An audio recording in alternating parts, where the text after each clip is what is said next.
حضرت فاطمہ بنت قیس رضی اللہ تعالی عنہا سے روایت ہے، فرماتی ہیں کہ رسول اللہ صلی اللہ علیہ وسلم نے فرمایا، مال میں زکوٰۃ کے علاوہ بھی اللہ کا حق ہے۔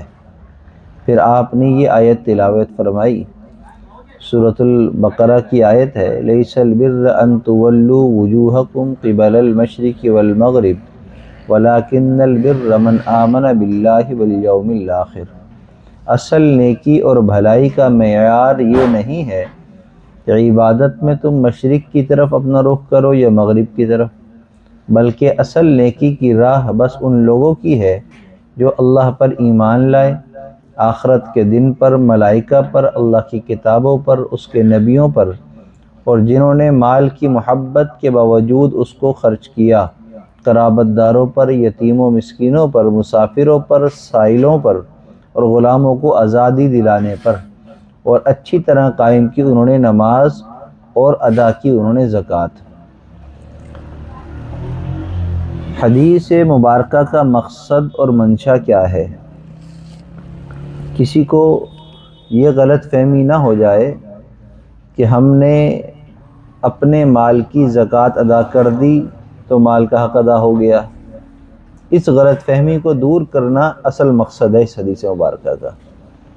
کہ آپ نے کیا فرمایا کہ مالدار سالانہ زکوٰۃ یعنی 40واں حصہ نکالنے کے باوجود بھی وہ یہ نہ سمجھے کہ بس اس نے اللہ کا حق ادا کر دیا، بلکہ اس کے علاوہ بھی اللہ کا حق ہے۔ کیا مطلب؟ رمضان میں زکوٰۃ عام طور پر لوگ نکالتے ہیں، نکال دیا 40واں حصہ، اب رمضان گزر گیا، عید پر یا عید کے بعد یا بقرہ عید پر یا عام دنوں کے اندر کوئی ایسا ضرورت مند سامنے آ گیا کہ جس کی ضرورت پوری کرنا ضروری ہے، چاہے وہ ہمارا پڑوسی ہو، محلے دار ہو، علاقے کا ہو، ہمارا ساتھی ہو یا غیر ہو، لیکن ہمیں پتہ چل گیا کہ یہ ضرورت مند ہے اور اس کی ضرورت اس وقت موجود ہے اور کوئی اس کی پوری نہیں کر رہا، اور میرے پاس مال ہے اور مجھے پتہ چل گیا، تو اب اس کی ضرورت پوری کرنا اس مالدار پر لازم ہے۔ یہ مطلب ہے حق ہونے کا، یعنی اگر وہ اس کی ضرورت پوری نہیں کرے گا تو قیامت کے دن اس کا بھی جواب دینا پڑے گا اس کو۔ تو یہ مطلب ہے کہ زکوٰۃ کے علاوہ بھی اللہ کا مال پر حق ہے تو وہ ہمیں ادا کرنا چاہیے۔ دوسرا مسئلہ، صدقہ کرنا، یہ کیا صرف مالدار پر لازم ہے؟ نہیں، حدیث مبارکہ ہے، عشری رضی اللہ تعالیٰ عنہ فرماتے ہیں کہ اللہ کے محبوب صلی اللہ علیہ وسلم نے فرمایا، ہر مسلمان پر صدقہ لازم ہے۔ تو لوگوں نے عرض کیا کہ اگر کسی آدمی کے پاس صدقہ کرنے کے لیے کچھ نہ ہو تو وہ کیا کرے؟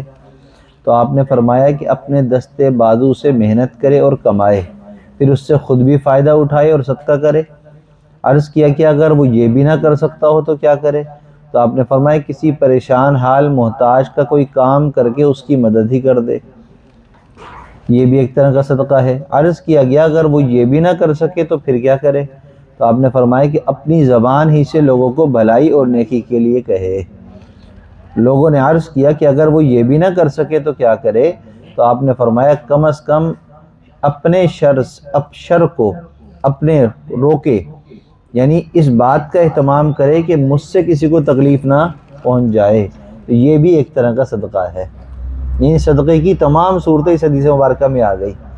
کوئی شخص یہ نہیں کہہ سکتا کہ میرے پاس مال نہیں ہے تو میں صدقہ نہیں کر سکتا۔ فرمایا کہ مال ہے تو مال سے صدقہ کرے، مال نہیں ہے تو مال کمائے، اور جو کمائی ہو اس میں سے صدقہ کرے۔ اگر کما بھی نہیں سکتا تو فرمایا کہ پھر دوسروں کے کام آئے، کسی تکلیف دہ چیز کو ہٹا دے، کسی کا کام کر دے، کسی کو پانی پلا دے، کسی کا بوجھ اس کے گھر تک پہنچا دے، کسی کی خدمت کی ضرورت ہے اس کی خدمت کر دے، یعنی کوئی بھی کسی کا کام کر دے۔ فرمایا کہ اگر کوئی یہ بھی نہیں کر سکتا کہ اس میں بدن میں طاقت نہیں ہے، عمر ایسی ہے یا معذوری ہے، کام نہیں کر سکتا، تو پھر کیا کرے؟ فرمایا کہ وہ لوگوں کو اچھائی کی بات بتائے، نیکی کی دعوت دے، بھلائی کے کاموں کی طرف لوگوں کو ترغیب دے۔ فرمایا کہ اگر کوئی یہ بھی نہ کر سکتا ہو پھر کیا کرے؟ فرمایا کہ پھر آخری درجہ یہ ہے کہ اپنے شر سے دوسروں کو بچائے، کہ کوئی ایسا کام نہ کرے جسے دوسروں کو تکلیف ہو۔ آپ گاڑی پارک کر رہے ہیں، ایسی جگہ پارک کر دی کہ جہاں پر لوگوں کو تکلیف ہو رہی ہے، لوگوں کا راستہ بند ہو گیا، نماز پڑھ رہے ہیں آپ، نماز ایسی جگہ پڑھ رہے ہیں جہاں سے لوگوں کو گزرنے کا راستہ ہے۔ گھر کے اندر بعض مرتبہ ایسا ہوتا ہے نماز پڑھ رہے ہیں اب وہاں پر ٹی وی بھی چل رہا ہے یا کوئی اور کام بھی، وہ بچے پڑھ رہے ہیں، کہیں کھانا پک رہا ہے، مختلف کام ہو رہے ہیں۔ اب جو ہے نا وہ گھر کے سربراہ ہیں، بزرگ ہیں، بوڑھے ہیں، تو وہ ایسی جگہ نماز پڑھیں یا دوسروں کے کام میں خلل پڑ رہا ہے، یا بے ادبی کا زمرہ ہے، ایک کمرے میں ٹی وی چل رہا ہے، بند نہیں کر رہے یا کر نہیں سکتے، پھر بھی وہاں نماز پڑھیں، تو یہ بے ادبی ہے، نماز کی بھی بے ادبی ہے کہ آپ ایسی جگہ پر جہاں پر گناہ کا کام ہے وہیں نماز پڑھیں، نہ پڑھیں، آپ ہٹ جائیں وہاں سے، یا تو اس کو بند کر دیں، روک دیں، یا ہٹ جائیں وہاں سے۔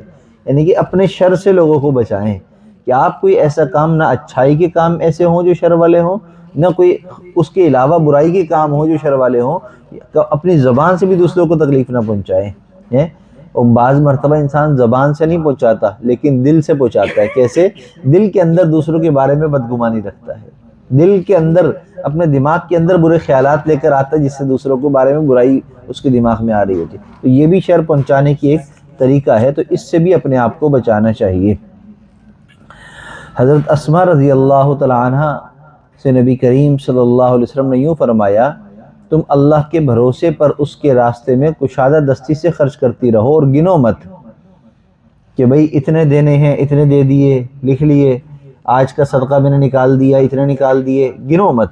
فرمایا دیتے وقت گنو نہیں۔ گنو کا مطلب یہ ہے کہ آپ جو ہے مال روکنے کے چکر کے اندر گن گن کے تھوڑا تھوڑا کر کے دے رہے ہیں، یہ مطلب ہے گننے کا۔ ایک ہے کاؤنٹنگ کرنا، اس لیے کرنا کہ مجھے یہ نکالنا ہے، اتنا فلاں کام کے لیے رکھنا، یہ بنا نہیں ہے۔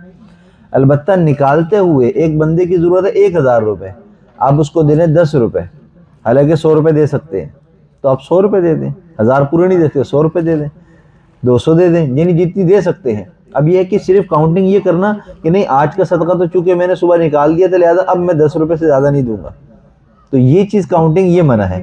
فرمایا کہ اس طرح گن گن کر خرچہ مت کرو، بلکہ اللہ کی راہ میں اس طرح حساب کر کے اگر دو گی تو اللہ بھی تمہیں حساب کر کر ہی دے گا۔ ہاں، تم اللہ سے جیسا لینا چاہتے ہو ویسے ہی اللہ کے راستے میں دو۔ تم اللہ سے چاہتے ہو اللہ بے حساب دے تو تم بھی بے حساب دو۔ اللہ سے تم چاہتے ہو کہ اللہ جھولی بھر کر دے تو تم خرچ کرتے ہوئے بھی جھولی بھر کے خرچ کرو۔ پھر تم یہ نہ دیکھو بلکہ ضرورت کو دیکھو، ایک مسئلہ۔ دوسرا مسئلہ، خرچ کہاں کرنا افضل ہے؟ اب بعض لوگوں کے ذہن میں یہ ہوتا ہے کہ پانی کا کام ہم نے کرانا ہے، کنواں کھدوانا ہے، یا ٹیوب ویل بنوانا ہے، یا ہم نے کہیں بورنگ کروانی ہے، یا مسجد میں پانی کا ٹینک بنوانا ہے، یہ نہیں پانی کا کام کرنا ہے، یہ سب سے افضل ہے۔ اب یہ ذہن میں بیٹھا ہوا ہے، صحیح ہے، اچھی بات ہے۔ بعض لوگ کہتے ہیں کہ نہیں، کسی جو ہے نا غریب کو کھانا کھلانا افضل ہے، اور بعض لوگ سمجھتے ہیں کہ نہیں اور بھلائی کی کام ہے وہ والا کام افضل ہے۔ مختلف کام لوگوں نے اپنے ذہنوں میں بنائے ہوئے ہیں۔ حقیقت کیا ہے، اصل بات کیا ہے؟ جس موقع پر جس چیز کی زیادہ ضرورت ہو یا جو ضرورت مند جس وقت موجود ہو وہاں خرچ کرنا سب سے افضل ہے۔ ایک آدمی بھوکا ہے، آپ اس کو کھانا دے سکتے ہیں لیکن آپ اس کو سامان دے رہے ہیں، کوئی چیز، وہ اس کو بھوک لگی ہے، کھانا چاہیے، آپ کھانا کھلا دیں۔ ایک بندہ ہے، اس کو راشن چاہیے، آپ اس کو دوائیں دلوا رہے ہیں، آپ جو ہے نا کوئی اور سامان دلوا رہے ہیں۔ اسی طرح مسجد کی کام ہے، مدرسوں کی کام ہے، رفائی کام ہے، اس کے اندر بھی یہ ہوتا ہے۔ بہت سارے لوگ آ کر کیا کہتے ہیں کہ بھی ہمیں نا فلاں کام کروانا ہے، ہم چاہتے ہیں ہم محراب کا کام کروائیں۔ بھئی محراب جب بنے گا تو کام ہوگا نا، ابھی بنیاد کا کام ہے، ابھی جو ضرورت ہے وہاں پر خرچ کریں۔ اچھا نہیں، ہم سیمنٹ دلوائیں گے، بھئی سیمنٹ کی ضرورت نہیں ہے، ہمیں تو سریے کی ضرورت ہے، نہیں ہم تو سیمنٹ کے لیے دینا چاہتے ہیں۔ یہ کیا تو ہے؟ بھئی ضرورت سریے کی، آپ سیمنٹ میں دینا چاہتے ہیں، سریہ تو پہلے چاہیے، سیمنٹ بعد میں۔ ایک یہ مثال دے رہا ہوں کہ یہ ہوتا ہے، کیونکہ یہاں بھی تعمیرات چل رہی ہے تو ہمارے ساتھ بھی ہوتا ہے۔ بہت سارے لوگ رابطہ کرتے کہتے ہیں سیمنٹ کے لیے دینا ہے، بھئی سیمنٹ ہمیں آخری دن چاہیے ہوتا ہے، جب سارا انتظام ہو جائے، کام ہونا ہے، اب یہ نہیں چاہیے، منع کر دیا، اب وہ پیسے نہیں دیے انہوں نے، نہ خرچ کیے۔ کیوں بھائی؟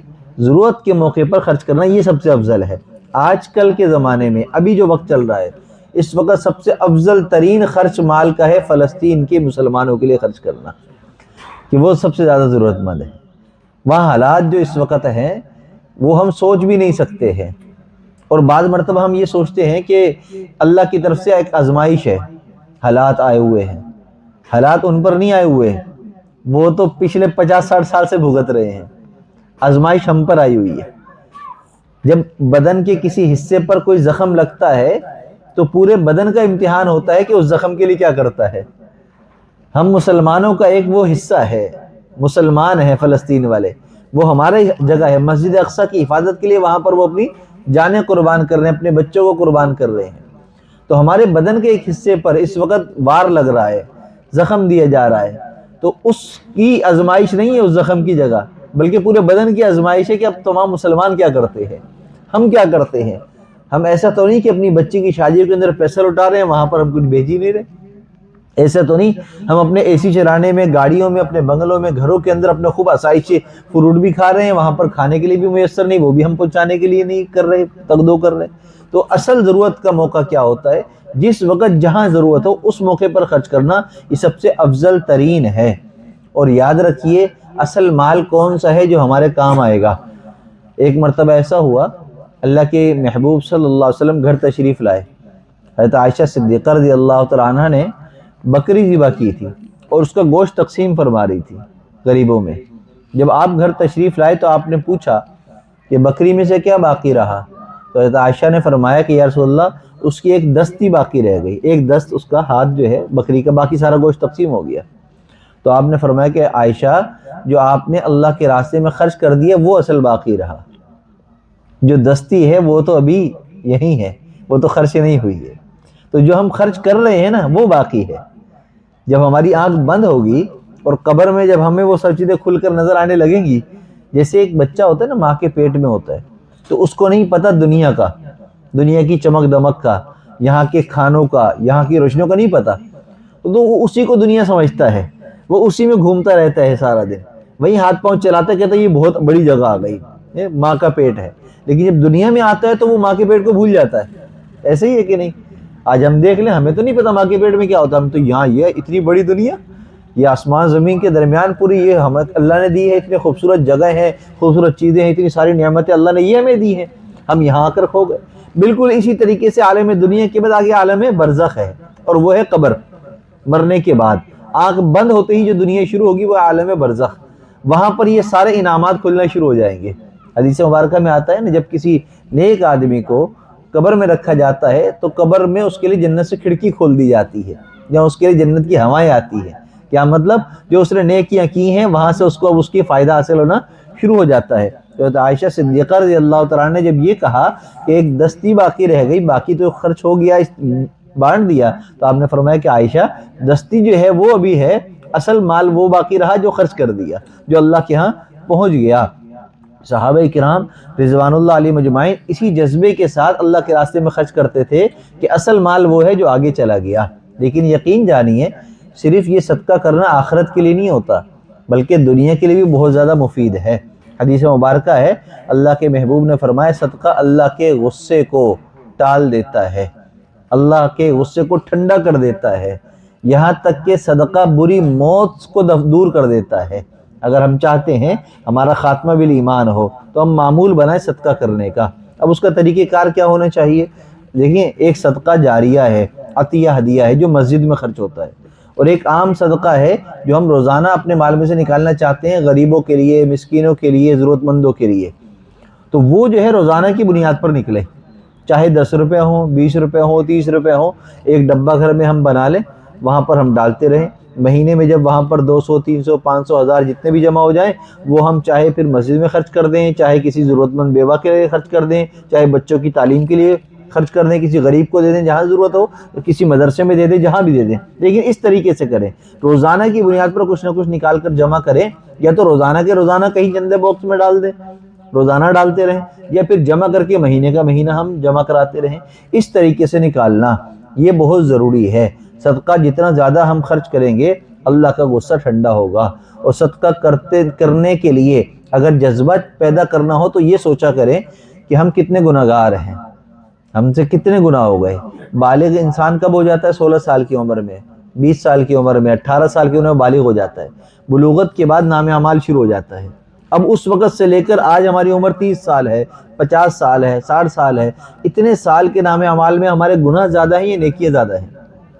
اگر ہم گنیں گے تو نیکیاں گن لیں گے، گناہ نہیں گن سکتے، گناہ اتنے زیادہ ہوں گے، اللہ کی نافرمانی اتنی ہوگی، کتنی ہم نے نمازیں چھوڑ دیں، قرآن ہم نے نہیں پڑھا، تسبیحات ہم نے نہیں پڑھی، ہم نے کتنے لوگوں کو تکلیف بھی ہم نے پہنچائی ہوگی جانے انجانے میں۔ تو اگر ہم گنیں گے تو نیکیاں کم ہوں گی۔ اگر گناہ زیادہ ہیں تو پھر ہم یہ سوچا کریں کہ ہمارے گناہوں کی وجہ سے اللہ غصے میں ہے، لہٰذا ہم صدقہ دیں گے تو اللہ کا غصہ ٹھنڈا ہو جائے گا، تو انشاءاللہ صدقہ دینا آسان ہو جائے گا۔ اللہ ہم سب کو سمجھ اور عمل کی توفیق عطا فرمائے۔ سبحان ربی